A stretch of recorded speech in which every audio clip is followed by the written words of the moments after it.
Ano? Nawawalan tayo ng pera? Alam ko na kung sinong kumuha niyan. Ano pong ibig sabihin nyo, Nay? Sino pa? Di ikaw, Atasha? Mahal, anak ba? Hindi magagawa ng anak natin yan. Anong hindi? Araw-araw lumalabas to ng bahay eh. Siguro kung ano-anong binibili mo, ha? Kaya kinukuha mo yung pera. Gusto mo palayasin kita? Nay, bakit nyo naman po ako pinaparatangan? Hindi ko naman po magagawa yun eh. Kaya lang na.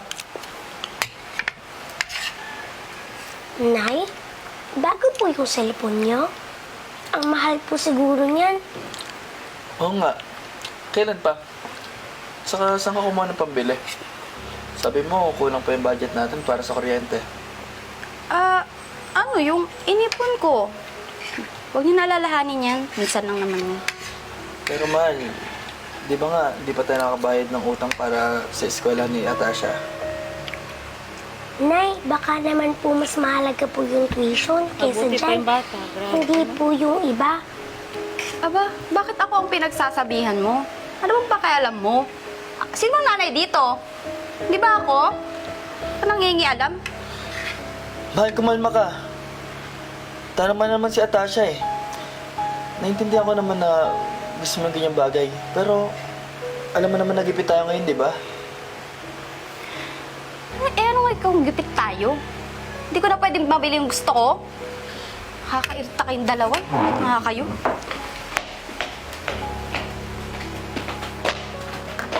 Sige, kain ka lang dyan.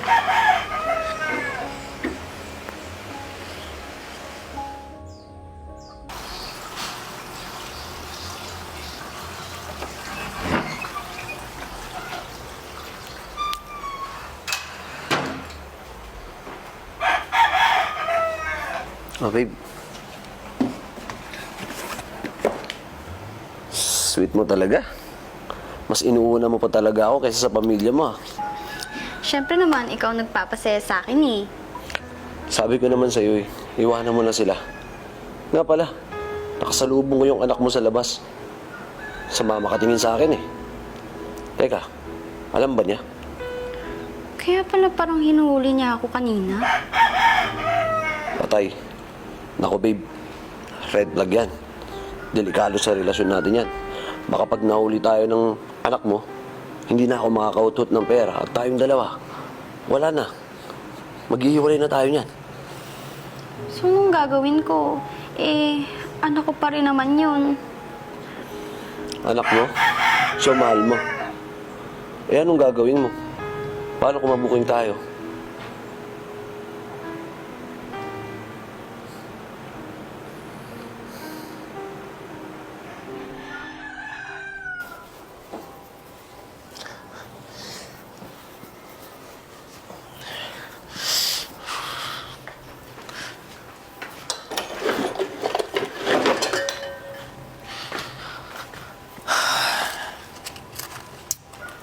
Naku, wala na.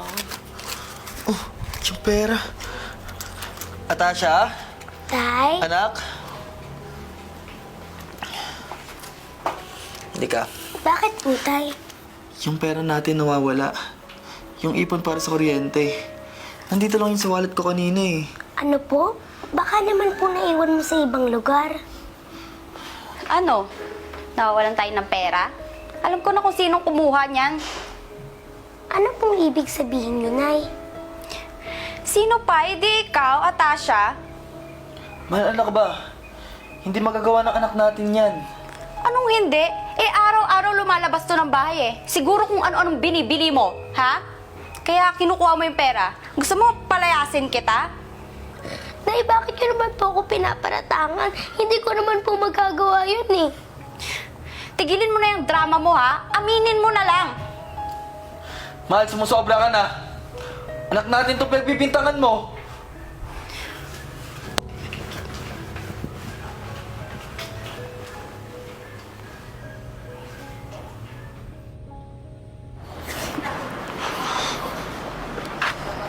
Babe, sana pinalayas mo na lang yung bata ng... Gusto ko nga palayasin, pero hindi ko naman kasi kayang palayasin yung bata na yun. Nakakainis nga eh. Pero okay lang, nasa akin naman yung pera. Buti naman. Pero, Pag ganitong asawa nyo, naku, palayasin nyo na.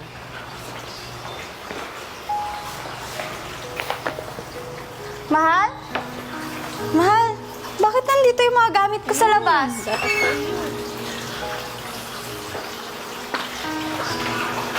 Bakit hindi mo tanongin yung sarili mo? Mahal, hindi kita maintindihan. Ano yan? So, totoo nga. Totoo yung sinasabi ng kapitbahay natin na may kabit ka. Mahal, saan mo naman nakuha yan? Sumagot ka! Oo, at bakit? Kaya pala ang bilis mawalan ng pera dito sa bahay. Pati yung anak mo, pinagbibintangan mo pa. Grabe ka. Paano mo nasisigmura yung mga ginagawa mo? Nagnanakaw ka na, may lalaki ka pa. Hindi ka na nahiya. Alam mo, hindi ko alam kung saan ako nagkulang eh. Binibigay ko naman sa'yo lahat. Pero sa lahat ng narinig ko, nakita ako, eto lang masasabi ko sa'yo. Wala ka nang babalikan.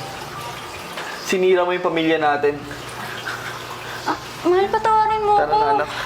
Anak! Yan, dapat kayo.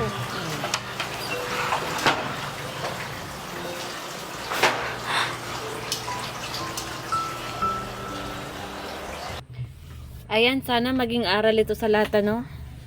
Huwag pairalin yung kate. Ha? Huwag pairalin yung sarili mo na gusto mong magpasaya sa iba. Tapos sinisira mo yung pamilya mo. Tandaan po natin. Pamilya lang ang kayamanan natin, lalo na sa anak. Sabi pa nga, lahat pwede mong palitan. Pero ang anak, hindi mo yan kayang palitan. Dahil dugot laman mo yan. Sana naman, mahalin nyo yung pamilya nyo. Dahil sa umpisa pa lang tinanggap mo sila. Nakabuo kayo ng pamilya. Pero nung dumating na, naghanap kayo ng iba.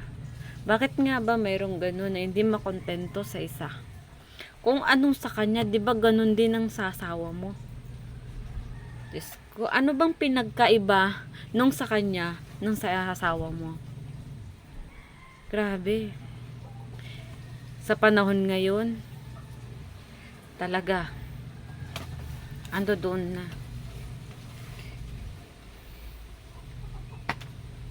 Huwag niyong sayangin yung buhay na mayroon ka. Kung ayaw mong pagsisiyan sa bandang huli, alagaan mo ang pamilya mo. Alagaan mo kung mayroon ka. Kaya for today's video, kung gusto mo ng video na to, huwag mo kalimutan share and follow na rin ako. Have a good day.